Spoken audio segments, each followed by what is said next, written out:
Tinakot mo naman ako. Wala ka talagang binatbat. Ang dapat itawag sa'yo pabigat, hindi tagapagbantay. Ginagawa naman ni Jiro ang lahat para protektahan ako. Huwag mo naman siyang insultuhin, Kasa. Sige, sinabi mo eh. Kasa. Special Zone.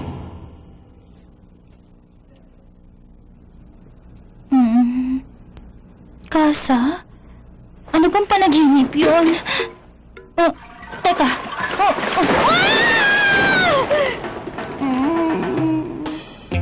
Magandang umaga, Mimiko. Magandang umaga rin, Kotaro. Anong nangyari? Wag mo na akong pansinin. Please lang, kunwari wala ka nalang nakita, Kotaro.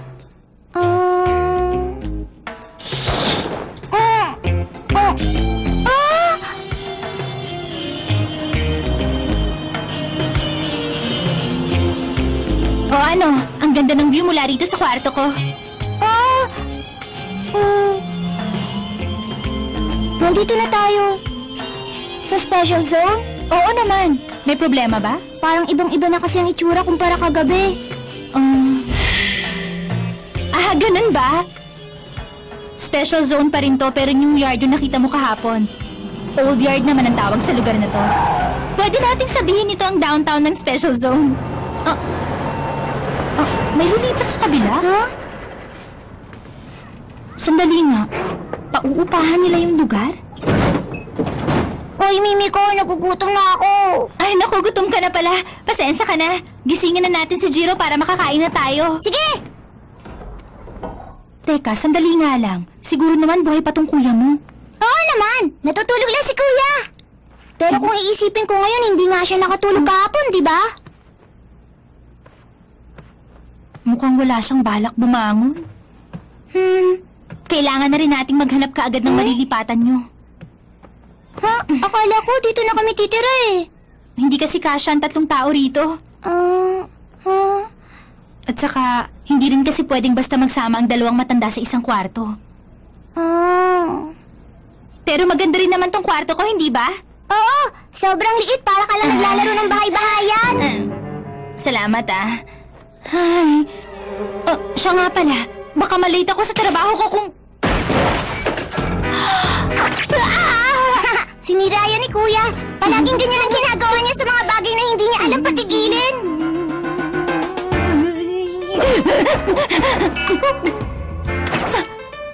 Ito missed calls? Late na ako.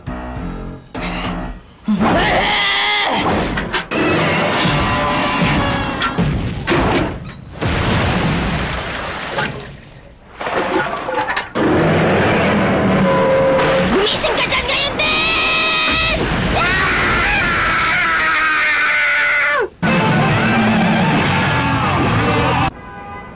Totoo ba ang balitang nakapasok na sa special zone ng Silverblade?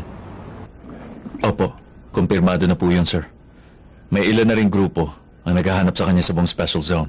Kasama na rin po tayo sa mga grupong tinutukoy ko. Para isama ang Silverblade sa grupo nila?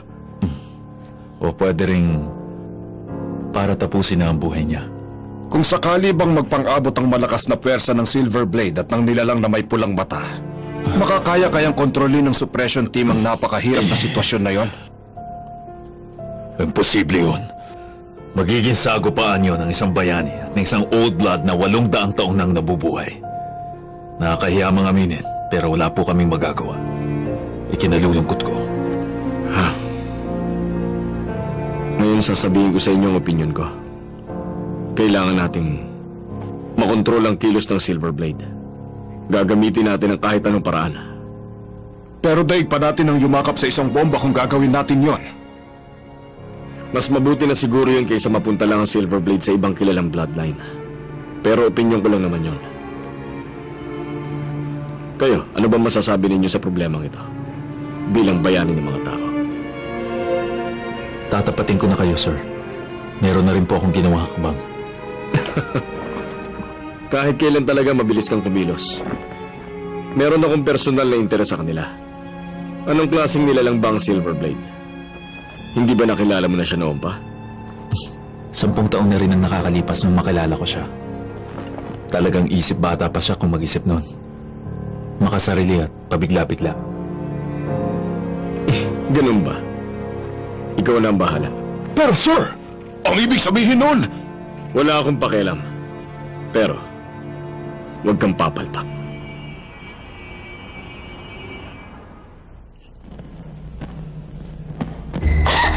Huwag kayong lalapit! Awa kayo sa akin! Wala ka naman dapat ikatakot.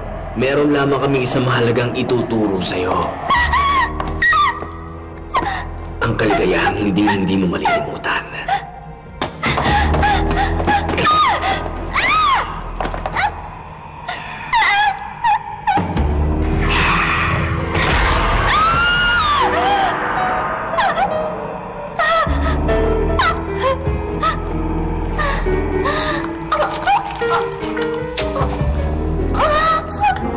Ano nang gagawin natin sa Silver Blade? Hindi kaya pumunta siya kay Seiyo sa pamilya Warlow? Sigurado kung matagal na silang kilala ng Silver Blade na yun. Nagkasama na sila sa kaguluhang naganap sa Hong Kong. Kaya malaki ang posibilidad na sumama siya sa isa sa kanila.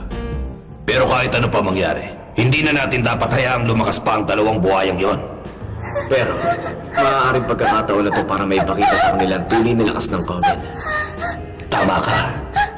Ang magiting na bayanin ng Sacred War sa Hong Kong noon. Bigyan natin siya ng magandang salubong para malaman niya kung saan siya dapat tumuka.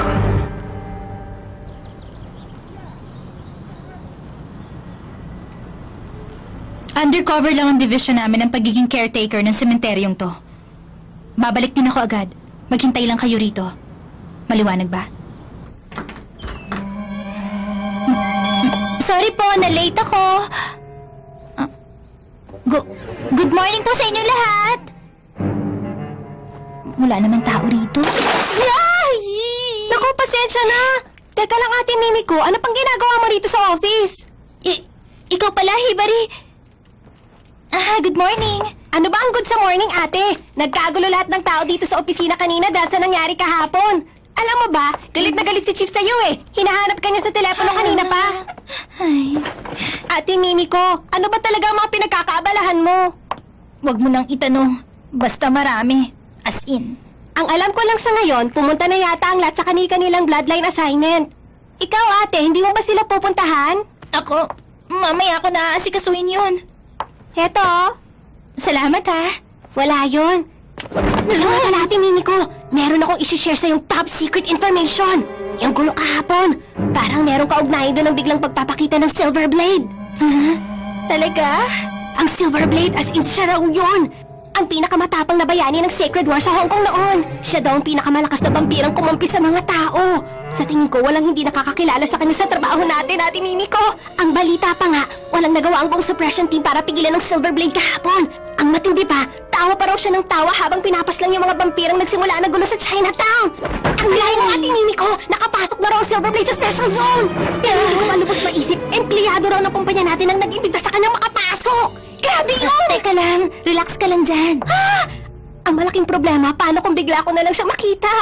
Ay, naku po, anong gagawin ko? Tapos bigla niya na lang sisip-sipin ang dugo ko. Nakakahiya naman!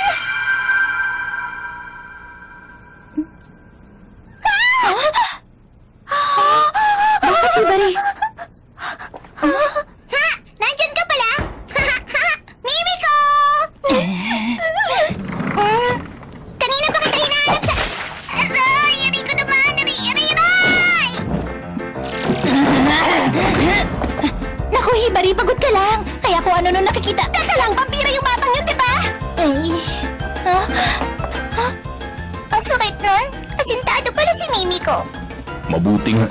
Yan ang napapala ng mga batang hindi marunong makinig. Ate Mimiko, si... tumahimik ka lang dyan. Makinig ka. Wala kang ibang pagsasabihan ng nakita mo. Naiintindihan mo? Nakuha mo ba yon? Wala kang ibang pagsasabihan. Maliwanag ba yon? Sa ngayon, kailangan ko na munang umalis, Hibari. Yung usapan, bawal ipagsabi kahit kanino yun. Ay. Malaking balita to! Grabe! Kailangan ito lahat! Nakakainis! Habang mainit pa ang sitwasyon natin, mas mabuti pa sigurong lumayo muna tayo sa opisinong namin. Tama, gusto ko yung naisip mo. Umuwi na muna tayo para makatulog na ako. Hindi pwede! Paano kapag biglang pumunta sa bahay ko ang chief namin? Wala na tayong magiging lusot. Umaga-umaga binuhusan ako ng tubig. Tanghalin tapat, pinupwersa ako maglakad sa labas. Grabe, naawa na talaga ako sa sarili ko. Alam ko na! Mabuti pa mamasyala lang tayo! Di ba? Ganito na lang. No? Aalis tayo ngayon para maghanap ng bahay na malilipatan ninyong magkapatid. Pero, okay na ako sa bahay mo, Maghahanap tayo! Pag nakahanap na tayo ng titirhan nyo, kailangan dalawin nyo ang leader ng kung anumang bloodline na may sakop ng teritoryong pinasok nyo. Magkakasamang nabubuhay ang mga vampirang magkakapareho ng bloodline. Yung mga vampirang walang partikular na bloodline, itinuturing na lang na bisita ng mga vampirang sumasakop sa teritoryong yon. At doon na nga pumapasok ang kaso nyo magkapatid. Merong 3 malalaking grupo na sumasakop dito sa Special Zone. Ang unang grupo ay ang Continental. Tapos noon ang European. Pangatlo ang grupo ng iba pang mga bloodlines. Ang ahas, aso at kadiliman ang tawag doon dati. Tama ba ako, Mimiko? Paano mo yun nalaman, Jiro? Ganun naman talaga ang kalakaran pagdating sa mga teritoryo ng vampira. Hindi na siguro magbabago yon. Hindi naman kasi tumatanda ang mga vampira, tama ba? Ang talino mo, kuya! Alam na rin ang lahat yun. Kung ganon, pumunta na lang tayo sa 3 grupong yon para hindi na tayo magkaroon ng problema. Pupuntahan natin lahat? Ikaw? Sa 2 lang pala. Huwag sa pangatlo. Mahaba-habang panahon na ang nakalipas pero mukhang hindi pa rin nagbabago ang mga nasa grupong yun. Mimiko! Tara, umalis na tayo! Isabay na natin ang pamamasyal habang naghahanap kami ng matutuluyan. Lumakad na tayo, Mimiko! Yehey! Mamamasyal tayo sa Special Zone! Uy, teka, sandali lang naman. Binabalaan na kita. Sa maayos na grupo ka sumama. Opo! Ang kuya mo ang kinakausap ko.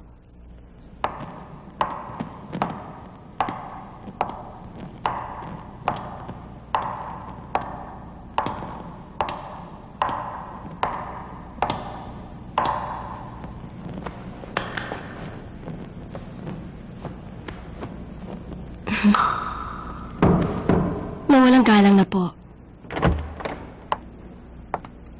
Master Zalman, nandito po ako para mag-report. Sige.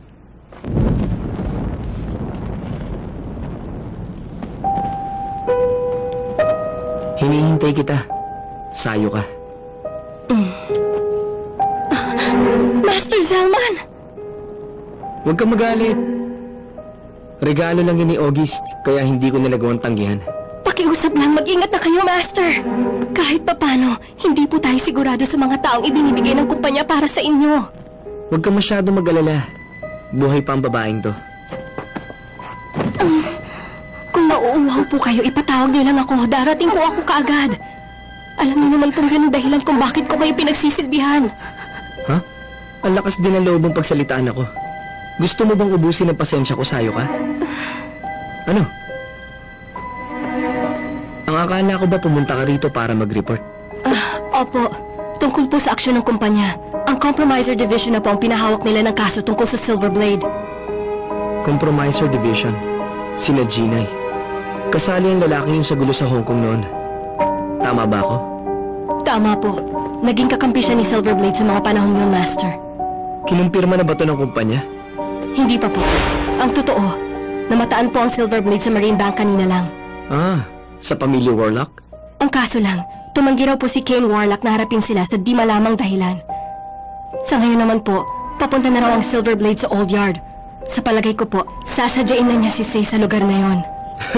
Di magaling. Nagiging interesante na to. Pero mukhang nagsisimula na rin kung kumilos sila August Weiser sa ngayon. Baka kayo pa ang sisisi nila pag pumalpak ang mga planong nila. Hindi na mahalaga yon. Pabayaan mo na sila. Pero po... Hayaan mo na sabi. Meron pa bang ibang kasama ang Silverblade ngayon? Sayo ka? Opo. Sa tingin ko ang nakababata niyang kapatid. Kapatid niya? Kung ganun, sino kaya ang isang yun? Ano ko ba naman, Say? Hindi mo pa rin ba napapansin hanggang ngayon? Nakakawalang gana. Master Zalman,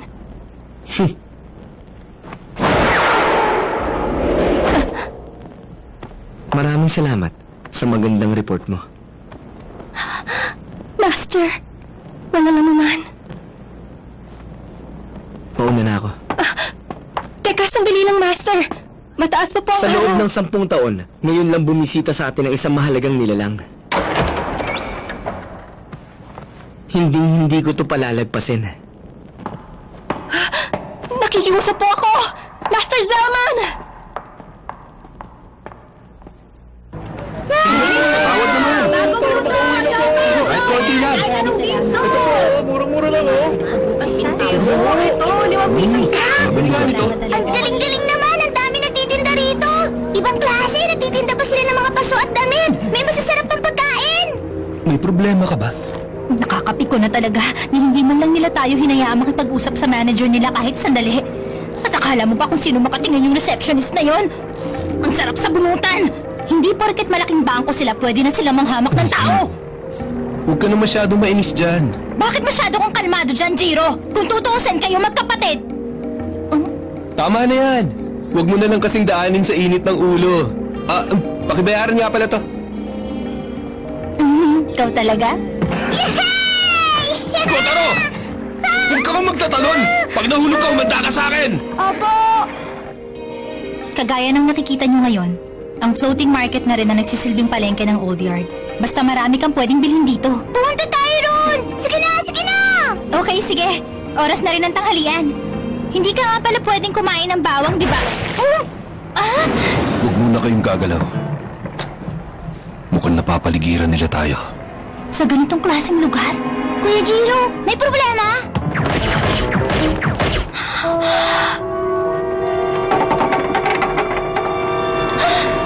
Aba naman, mukhang dumating na ang kadiliman para lang patiin tayo. Ayos lang, hindi sila ganun kalakas para katakutan. Umalis na lang tayo dito para walang gulo. Sana nga lang wala nang ibang makapansin sa sitwasyon.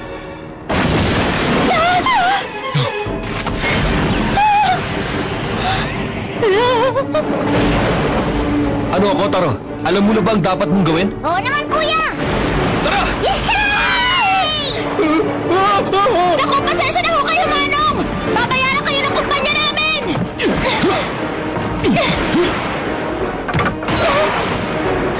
Hindi ba pwede maghinay-hinay ka?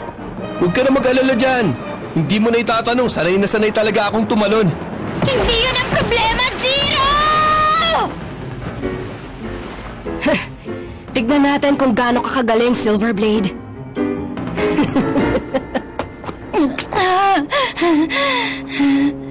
Bakit ba palagi na lang ako naiipit sa ganito? Ibang klase ka. Nagawa mo pa rin makaligtas kanina. Napabilib mo talaga kami sa ginawa mong yun. Ano problema?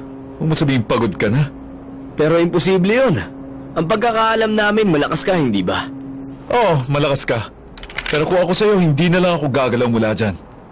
Kung ayaw mong lumutang ng sabay-sabay ang mga tao ron. Hindi tama ang ginagawa nyo! Tumahimik ka lang dyan, babae ka! Hindi kami nakikinig sa tuta ng kumpanya! Huwag kang mag-alala. Wala naman kaming balak na palakihin pa ang kaguluhang ito, Silverblade. Pero kung gusto mo talaga mamuhay dito sa Special Zone, medyo mag-iiba ang kwento. Maaaring maging ligtas ka ngayon, pero papaano na bukas? Pinagbabantaan nyo siya? Sumagot ka, Silverblade. Kung talagang gusto mong magtagal sa Special Zone, bakit hindi ka nalang sumali sa amin sa Coven? Malugod ka namin tatanggapin. Payag ka ba? Hindi naman sama yun. Tumahimik na nga kayo. Ano? Kotaro. Sandali lang, Jiro. Bigla-bigla na lang kayong umaatake. Kung ano-anong pananakot ang ginawa niyo sa harap ko. Tapos ang lakas ng loob niyong ayain akong sumama sa inyo. Merong limitasyon ng pasensya ko sa mahihina ang utak. Kaya bago ang lahat, tuturuan ko kayo ng leksyon. Pagkatapos, tsaka na lang tayo mag-usap.